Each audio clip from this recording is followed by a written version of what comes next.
Art history so white.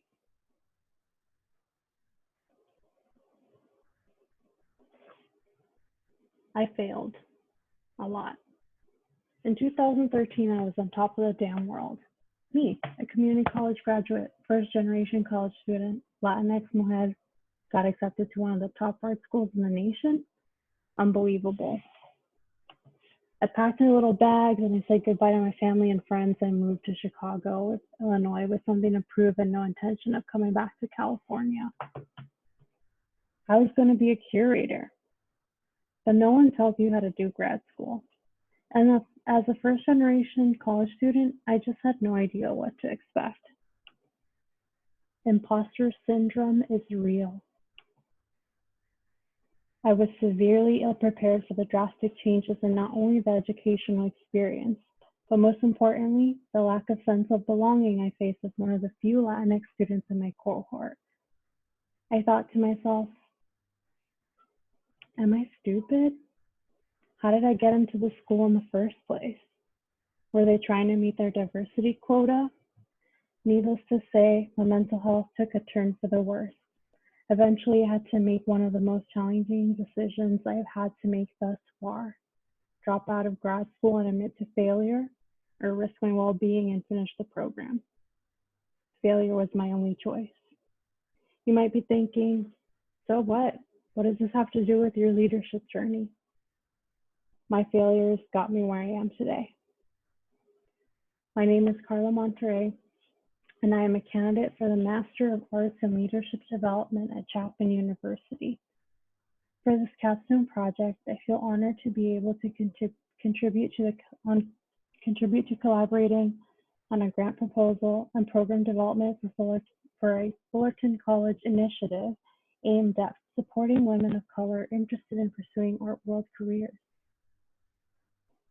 If awarded the grant from the National Endowment for the Humanities, multiple students could experience life-changing impacts, from completion of degrees, transferring to four-year institutions, lifelong mentorship and internship opportunities that provide and support professional, academic, and personal development for years to come. I could have been one of these students. Now I have the chance to create that opportunity for others. Fullerton College is a community college which understands the initial steps in creating equitable education for disproportionately impacted students, especially female, Latinx, Hispanic students. According to the Office of Institutional Research, women of color are not completing their degrees in the arts, especially when compared to their white and male counterparts. In a 2009 call to action published by art historians Elena Fitzpatrick-Sifford and Ananda Cohen-Aponte, they curated a list of recommendations for cultivating equity within the field of art history. They brought attention to art history's long-standing tradition of upholding white supremacy. They pointed out issues of access and brought attention to how stories are being told and who gets to tell those stories. In order to diversify the art world at the highest levels, intervention needs to occur in a student's academic career, particularly at the community college level. Humanities learning, professional development, mentorship, and a sense of belonging through a critical race theory lens will provide the foundation to creating impactful change at the institutional level and beyond. The Women of Color in the Arts Mentorship Program, better known as WillCamp, is a multi-dimensional humanities initiative designed for Fullerton College. Its mission is to support and prepare women of color interested in pursuing careers in the arts and humanities by focusing on three interconnected developmental pathways towards their success: educational, professional, personal, social development during their community college tenure. In developing these pathways, WillCamp aims to equip students with the critical thinking skills, robust professional networks, and the confidence in their cultural capital necessary to successfully transfer to competitive four-year institutions, to secure internships and create much needed change within the field. The first pathway illustrated in the proposal is the educational development component. Utilizing a cohort model, students of WorldCamp will take Women in the Arts and Humanities Studies coursework, as well as a diverse range of classes within the humanities that focus on art and literature by people of color and the emerging social issues within art history. Students will have specialized transfer advisement from counseling services and visits to college campuses. There will be guided visits to museums and galleries, guided attendance at the College Art Association annual conference for 4 to 8 students each academic year, and mandatory submission for the annual Arts and Politics conference held at Fullerton College. The second pathway includes mentorship and networking opportunities with faculty and alumni on a one-on-one basis. This personal connection is essential for developing a sense of belonging for students of color and provides an opportunity for students to learn about the unique cultural capital that they hold. Lastly, the professional development component allows students the opportunity to participate in career and life planning workshops such as resume writing workshops, mock interviews, leadership and event planning opportunities, preparation to pursue internships at renowned museums outside of California. Programs like WorldCamp are particularly important because college campuses were originally built around a Eurocentric model that caters to white male students and has often been exclusionary, isolating, hostile, and invalidating for underrepresented populations. Student development theory suggests that representation and validation for students of color contribute positively to their academic and interpersonal success in the long term. A high proportion of students of color in community college aspire to transfer to a four-year institution. Few ever do, and even less will earn a college degree. Given the challenges many students of color face, the way in which faculty interact and validate students can play a significant role in their academic success. Yet community colleges are the institutional sites where students are least likely to interact with faculty. The community college level is the perfect place to begin this process of connection and validation to support students their academic and professional journey. Rendon's validation theory identified two types of validation: academic and interpersonal.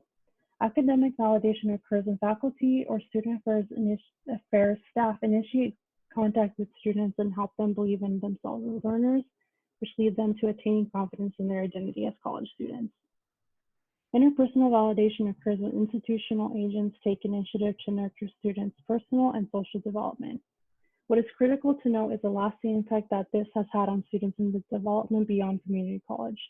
The empirical literature on educational validation has shown that validation positively impacts the post-secondary success of historically underrepresented racial, ethnic groups and community college students. When discussing students of color, the dominant narrative that follows that they lack the social and cultural capital required for social mobility. This deficit mindset contributes to the way that institutions of higher education approach the way in which they build assistance for disadvantaged students. Students of color are being told that because of their race and class background that they do not have necessary knowledge, social skills, ability, and cultural capital that their white peers might have.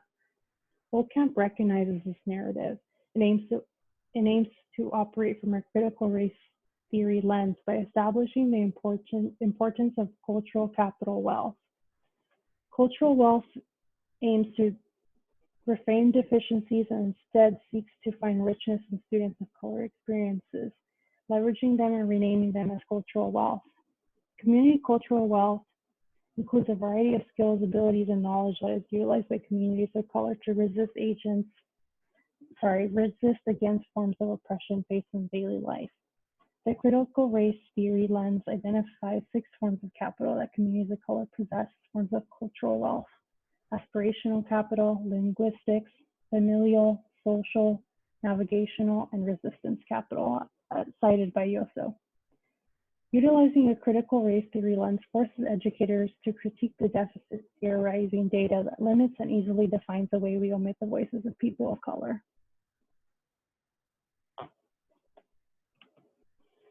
As I reflect upon my experiences in the MLD program, the various discourses explored in my coursework start to form a larger image in my mind. Before now, this image was incomplete, and the ideas didn't quite make sense. After 3 years in the program, I began to see the big picture much clearer. To me, it wasn't so much about learning the secrets to great leadership, but instead developing my sense of self and how that self informs my leadership philosophy. In theory, this program doesn't end here with a capstone and a master's degree. It is just the beginning of the journey for me in continually learning how to grow and evolve as a leader. I learned the importance of vulnerability and authenticity in leadership. I learned that no one leadership method is perfect or prescriptive, and I learned how to apply leadership in real time. I even learned how to stop caring about perfection. As a leader, I'm not aiming for perfection, I'm aiming for growth. Working on WorldCamp has been an exercise in how to implement what we have learned in our coursework in a real life situation. The experience has been humbling as I recognize the hard work and dedication that goes into impacting social change. WorldCamp means so much to my development as a leader because not only has it contributed to my professional development and working with an organization, but it has affected me on a personal level in ways I never imagined. I now see the value of my story and how my unique leadership style can shake things up and empower students to find strength in their stories and life experiences. Now I find myself in a place I truthfully didn't even imagine was possible. Just a few weeks away from my master's. It's funny how life works too. I thought that my relationship with art and art history was done after Chicago, but my story and my experiences are worth sharing with others. What I've come to realize throughout this experience is that my leadership isn't necessarily loud or aggressive, but it will create aftershocks. It's seismic. It's underneath the earth, waiting and shaking things up unexpectedly, forever altering the surface.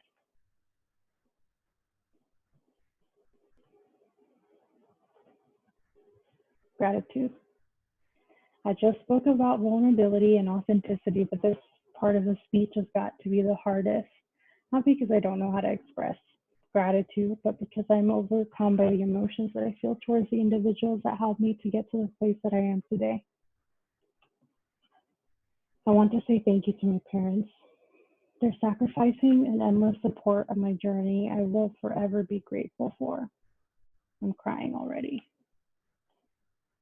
I want to say thank you to my friends that have believed in me and listened to me cry when I was ready to quit.